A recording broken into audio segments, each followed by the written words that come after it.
स्वागत है आप सबका यूजीसी नेट अड्डा 24/7 पे। मैं हूं ऐश्वर्या परी। इतनी रात गए ये इमरजेंसी सेशन लेने का कारण ये है कि एनटीए यूजीसी नेट एग्जाम की फॉर्म फिलिंग की डेट एक्सटेंड हो गई है।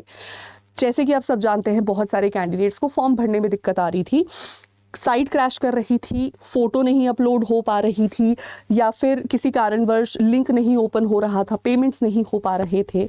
तो उसको देखते हुए ये एक्सपेक्टेड ही था कि फॉर्म फिलिंग की डेट एक्सटेंड वो कर ही देंगे। लेकिन यहाँ पर अब 2-3 पॉइंट्स हैं डिस्कशन के जिनको देख लेना ज़रूरी है। सबसे पहला तो ये कि डेट एक्सटेंड कितनी हुई है, क्या उतना टाइम पीरियड हमारे लिए वैलिड है या नहीं है। दूसरा, अगर अब इस पीरियड में भी फॉर्म फिलिंग में दिक्कत आती है फिर क्या। और तीसरा, इसका ये जो एक्सटेंशन हुआ है फॉर्म फिलिंग का, क्या इसका हमारी फाइनल एग्जाम डेट पर असर पड़ेगा या नहीं। तो इन सब चीज़ों को समझने के लिए आए सबसे पहले हम ऑफिशियल हमारे नोटिफिकेशन पर आ जाएं। तो ये ऑफिशियल नोटिफिकेशन मुझे मिला है एनटीए यूजीसी नेट की ऑफिशियल वेबसाइट से। पहला ही लिंक क्लिक करके आपको ये नोटिफिकेशन मिल जाएगा। जैसे कि आप सब देख सकते हैं कि फॉर्म फिलिंग की पिछली डेट थी आज रात 11:50 तक, ठीक है, लेकिन अब वो डेट को एक्सटेंड करके एक दिन बढ़ा दिया गया है, कल रात तक की कर दी गई है 11 बजे तक। आपने 11:59 तक यानी 12 बजने से, रात के 12 बजने से पहले पहले फॉर्म को भर लेना है। साथ ही साथ अपनी फी सबमिशन की डेट को भी उन्होंने एक दिन बढ़ा दिया है। जैसे जैसे डेट बढ़ाई वैसे वैसे आगे की चीज़ों को भी एक एक दिन पुश फॉरवर्ड कर दिया। जैसे जो पहले फॉर्म फिलिंग की आखिरी तिथि 11 दिसंबर थी, उसको बढ़ा के 12 दिसंबर कर दिया। अब अगर किसी तरीके की करेक्शन करनी है आपको, तो करेक्शन विंडो जो पहले 12 से 13 दिसंबर ओपन होनी थी, वो अब 13 से 14 दिसंबर ओपन होगी। तो सबसे पहला मेरा पॉइंट जो मैं यहाँ रेस करना चाहती हूँ वो ये है कि क्या इतना सा वक्त काफ़ी है इतने सारे स्टूडेंट्स को अकोमोडेट करने के लिए। क्यों? क्योंकि पहले क्या होता था कि एग्जाम डेट जब वो फॉर्म फिलिंग की लास्ट डेट आती थी ना, उससे 1-2 दिन पहले साइट क्रैश करने लगती थी, बिकॉज मोस्टली कैंडिडेट्स प्रोक्रेस्टिनेट करके अपनी फॉर्म फिलिंग के एक्शन को लास्ट तक पुश कर देते थे। अभी लेकिन इस बार क्या था ना, पिछले 5 से 7 दिनों से मैं सुन रही हूँ कि साइट में किसी तरीके की टेक्निकल इश्यूज आ रहे हैं जिसकी वजह से लोग फॉर्म नहीं भर पा रहे थे। तो ये डेफिनेटली लास्ट मिनट वाला केस या प्रोक्रेस्टिनेशन का केस तो नहीं था, पहली बात। दूसरी बात, अगर इतने सारे कैंडिडेट्स का फॉर्म फिलिंग नहीं हो पा रहा था, तो क्या सिर्फ उनका एक दिन का एक्सटेंशन वैलिड है? क्या इतना इनफ है हमारे कैंडिडेट्स के लिए? तो 2 बातें हैं इसमें। पहली बात तो ये है कि एक बहुत अच्छा काम इन्होंने किया है। अब से तकरीबन 2-3 घंटे पहले जब मैंने वेबसाइट को खोल के देखा था, तो जब आप फॉर्म फिलिंग के लिंक पे क्लिक करते हैं, जैसे इस पे क्लिक करते ही एक लिंक खुल जाता था जिसके थ्रू आप अपनी फॉर्म फिलिंग की प्रक्रिया को शुरू कर सकते थे। अब से तकरीबन 3 घंटे पहले जब मैंने वेबसाइट को खोल के देखा, तो वहाँ पर 2 लिंक्स अपलोड कर दिए गए थे। और अभी जब मैं इस लिंक पे क्लिक कर रही हूँ तो आप देखेंगे यहाँ पर टोटल 5 लिंक्स क्लिक बना दिए गए हैं।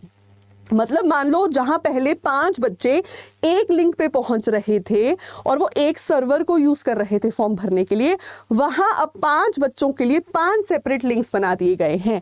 किसी भी लिंक में कोई डिफरेंस नहीं है। आप किसी भी लिंक पे क्लिक करेंगे, आप फॉर्म फिलिंग की प्रक्रिया यहां से शुरू कर सकते हैं। कुछ भी डिफरेंट नहीं है। उन्होंने अपने पार्ट पे लिंक्स बढ़ा दिए हैं, सर्वर्स बढ़ा दिए ताकि एक सर्वर पे एक्स्ट्रा लोड ना आए। तो कहीं ना कहीं एक दिन को बढ़ा के उन्होंने, आप कह सकते हो, 5 दिन वाला काम कर दिया है। लेकिन फिर भी अगर किसी भी एक लिंक में किसी तरीके के टेक्निकल एरर्स आते हैं, उस केस के लिए इन्होंने अपने पब्लिक नोटिस में क्लियरली मेंशन किया है कि आप यूजीसी नेट की नेशनल हेल्पलाइन नंबर पे कॉल कर सकते हैं या फिर यूजीसी नेट के ऑफिशियल वेबसाइट या इनके मेल आईडी पर अपनी प्रॉब्लम्स को शेयर कर सकते हैं। ये जो डेट एक्सटेंड अभी हुई है ना, ये भी आपके भेजे हुए मेल्स का ही नतीजा है। अगर अब ये एक दिन के एक्सटेंशन के बाद भी साइट कॉन्स्टेंटली क्रैश रहती है या किसी तरीके के टेक्निकल इश्यूज रहते हैं, तो आप फिक्र मत करिए, हम आवाज़ उठाएंगे आपके साथ जैसे पहले भी उठाई थी। और डेट को फिर से 1 आधा दिन एक्सटेंड को करना होगा, but only if the need becomes. अगर नीड नहीं है तो देखो, ये 5 लिंक्स वाला सिस्टम अच्छा खासा है काफ़ी, इससे उनका वर्कलोड काफ़ी कम ज़रूर हो जाएगा। ठीक है, आप अपने पार्ट पे क्या कर सकते हैं? अपने पार्ट पे देखो, बहुत सारे कैंडिडेट्स फोटो की या साइन की मेजरमेंट्स को ठीक नहीं रखते, और वो कुछ माइनर केबी का, एमबी का ऊपर नीचे भी हो गया ना, तो वो उसमें भी फॉर्म फिलिंग आपकी मुकम्मल नहीं हो पाएगी। आपकी फ़ोटो या आपके सिग्नेचर्स को वो एक्सेप्ट नहीं करता है। तो आप ऑफिशियल नोटिफिकेशन को एक बार फिर से चेक कर लें, जितना भी मेजरमेंट्स दिया है एग्जैक्टली उसके अकॉर्डेंस में ही आप अपनी फॉर्म फिलिंग को करें। बाकी 5 लिंक्स आपके सामने यहाँ वेबसाइट पर आ गए हैं। इस वक्त मैंने अपने फ़ोन पे वेबसाइट खोल के देखी, मैंने यहाँ वेबसाइट खोल के देखी, कहीं भी कुछ क्रैश नहीं हो रहा है। अगला सवाल, 2 सवाल ख्याल मैंने एक साथ यहाँ पर जोड़ दिए हैं कि क्या इतना डेज इनफ है, और अगर अब भी नहीं हुआ तो क्या। तीसरा ज़रूरी सवाल है यहाँ पर, क्या एग्ज़ाम तिथि पर इसका कोई असर पड़ सकता है। तो देखो इतना समझ लो कि ये एग्ज़ाम का स्केड्यूल ऑलरेडी डिलेड है। ये 1 या 2 दिन फॉर्म फिलिंग की डेट एक्सटेंड हो जाने से एग्ज़ाम डेट पर कोई असर नहीं पड़ेगा, क्योंकि वो ऑलरेडी डिले में चल रही हैं। अगर अब डिले पड़ेगा तो कोई वेदर कंडीशंस या कोई एक्स्ट्रॉर्डिनरी कंडीशंस ही होंगी। आप सबको मैं बता दूं कि कल यानी कि 9 दिसंबर को CSIR UGC का ऑफिशियल नोटिफिकेशन आया है और उनका एग्ज़ाम 15 फरवरी से शुरू हो रहा है, जो उनके स्केड्यूल के हिसाब से भी बहुत लेट है। अब उसका रीज़न अगर हम टेक्निकली समझने की कोशिश करें तो NTA ने अपना पूरा कैलेंडर क्रिएट कर लिया है ऑलरेडी, और अब वो उस कैलेंडर के बाहर नहीं जा सकते। उस कैलेंडर के तहत जहाँ अर्लियर अगर हम केस देखें तो UGC नेट का एग्ज़ाम हो जाता था early to end of December तक, फिर एंड दिसंबर से CSIR का स्केड्यूल शुरू होता था, फिर आपका जनवरी एंड और फरवरी बिगिनिंग में इंजीनियरिंग के एग्जाम्स होते थे, फरवरी फर्स्ट वीक या सेकंड वीक टू एंड तक आपके गेट के एग्जाम्स होते थे।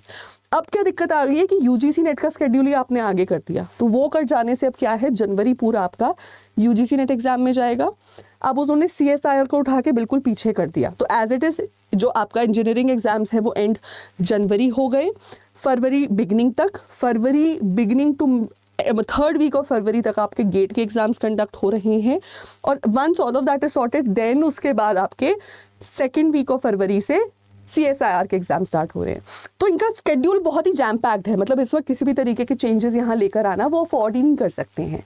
इसलिए आप मान के चलो कि कोई इक्का दुक्का दिन आगे पीछे हो गया कि 1 जनवरी नहीं तो चलो 2 जनवरी से स्टार्ट कर लिया, 2 नहीं तो चलो 4 जनवरी से स्टार्ट कर लिया। फिलहाल कोई ऐसे मतलब इस चेंज की वजह से वो चेंज हो जाए, ऐसा कोई डोमिनो इफेक्ट क्रिएट हो जाए, ऐसा कुछ नहीं दिख रहा है। बहुत बच्चे पूछते रहते हैं मैम फॉर्म फिलिंग की डेट का क्या, या एग्जाम डेट का क्या एक्सटेंड होगा या नहीं होगा। देखो फिलहाल ऐसी कोई कंडीशन नहीं है, होगा तो आपको चैनल पे बता देंगे। और इस वक्त अगर आपको कोई ऐसी बातें कह रहा है तो इन बातों पे विश्वास करने की ज़रूरत नहीं है। आपने अपनी पढ़ाई करंट स्केड्यूल के हिसाब से करनी है। मान के चलो कि आपका एग्ज़ाम 1 जनवरी से स्टार्ट हो रहा है, वो सभी कंजर्वेटिव ट्रेडिशनल सब्जेक्ट्स जो फर्स्ट सेकंड डेज में ले लिए जाते हैं, जैसे कि इंग्लिश, कॉमर्स, उनको अपनी तैयारी जारी रखनी है। हिस्ट्री, इंग्लिश, कॉमर्स जैसे सब्जेक्ट जनरली अर्ली फेज में ले लिए जाते हैं। आप अपनी तैयारी मान के चलो 1 या 2 जनवरी को आपका एग्ज़ाम हो जाएगा, ठीक है बस। तो और कोई भी जानकारी अगर आपको चाहिए तो वीडियो के नीचे, वीडियो ख़त्म होने के बाद कमेंट सेक्शन में लिख के मुझे बता देना, और जो भी हो हम आपके सवालों का जवाब दे देंगे। बाकी ऐसी और वीडियोस के लिए सब्सक्राइब करके रखें हमारे official YouTube channel UGC net अड्डा 24/7 को। Thank you.